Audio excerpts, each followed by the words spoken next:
The great controversy between Christ and Satan did not end at the cross, but continues to play out in the lives of men and women down here on earth.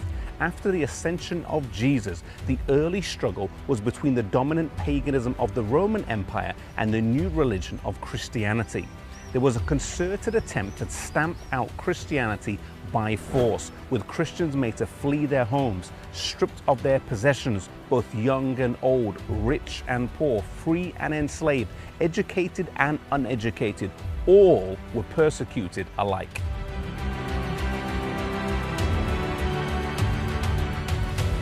Persecution began under Nero, who became emperor at the young age of just 16. He was a cruel man who had his own mother Agrippina killed, as well as his wife Claudia, and was known for his sexual debauchery. He did not live long, dying in AD 68 at the age of 30 by suicide. But before he did, he persecuted the Christians a lot. After the Great Fire of Rome of AD 64, some people accused Nero of starting the fire, and so to remove suspicion from himself, he accused the Christians. They were subjected to lots of persecution, crucifixions, being thrown to the wild animals, and being burned alive, which was not motivated by a sense of justice, but of personal cruelty.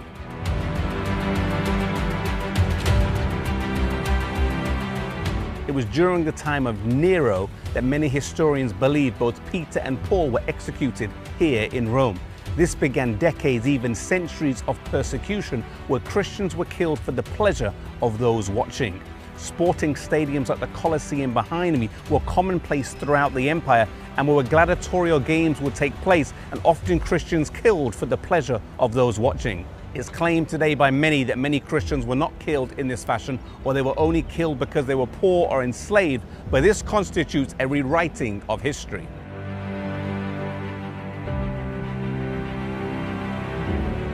Denied their full rights as Roman citizens, the catacombs afforded them a place where they could offer a Christian burial for their dead. Today they extend for miles underneath Rome, and they were a place where the Christians buried their dead with Christian symbols, and also a place where they could retreat when their life was in danger. The Christian church was persecuted a lot, but it became more resilient under more persecution. It was Tertullian who said those famous words, "The blood of Christians is seed to the gospel." The more they were killed, the more they multiplied and grew.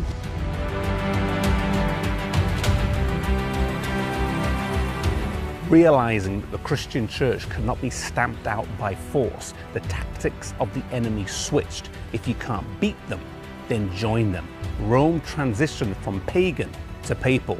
Temples dedicated to paganism were converted to Christian, such as the Pantheon here behind me. Built in 125 AD by Emperor Hadrian, it was converted to a Catholic church in 609 AD. Idols dedicated to various gods were given Christian names such as Saint Peter, and paganism walked in the front door. And in exchange, the persecution of the masses stopped. There was, however, a small and faithful minority who refused to accept this compromised and watered down aberration of the Christian faith.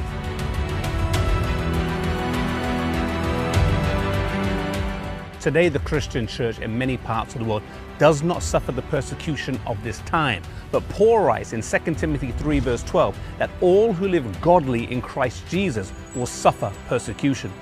Perhaps today we've become too accustomed to living out our faith privately in a way that does not cause us any opposition or trouble. In many countries, Christianity is mainstream, or at least accepted as part of society. But there's little real godliness on show, and the Christian church really doesn't suffer any persecution. May we be faithful in living out our lives, not in a distasteful way that brings on persecution needlessly, but living out our life with endurance and patience. And if and when persecution does come, may we bear it faithfully, knowing that Christ has suffered much more for us.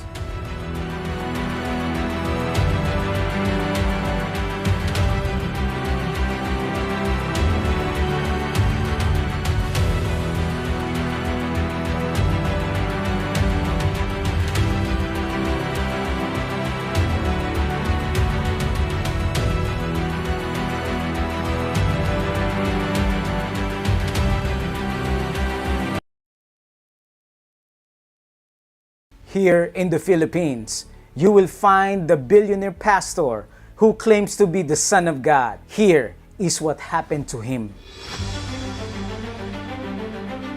You are either the Son of God, or you're delusional, or you're a very successful con man. Before they can come to the Father, they go through me. Every human beings. Ito na nga yung katotohanan. Ako ang daan at ang buhay.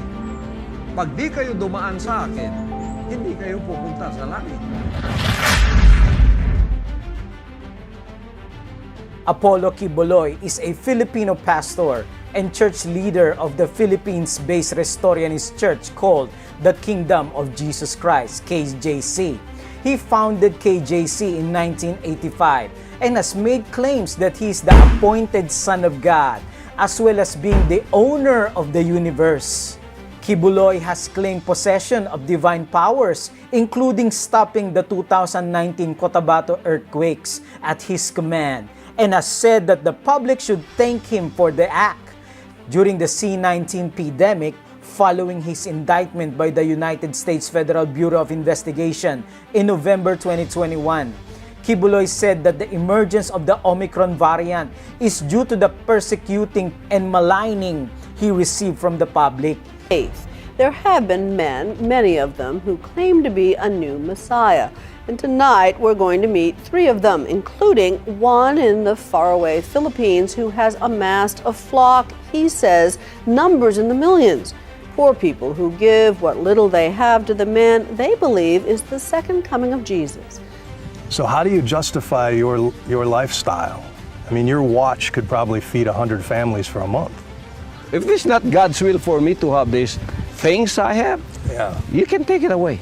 It is God's will that we follow.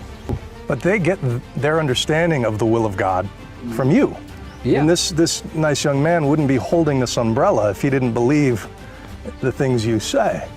For us here, we see everything as a ministry. My talent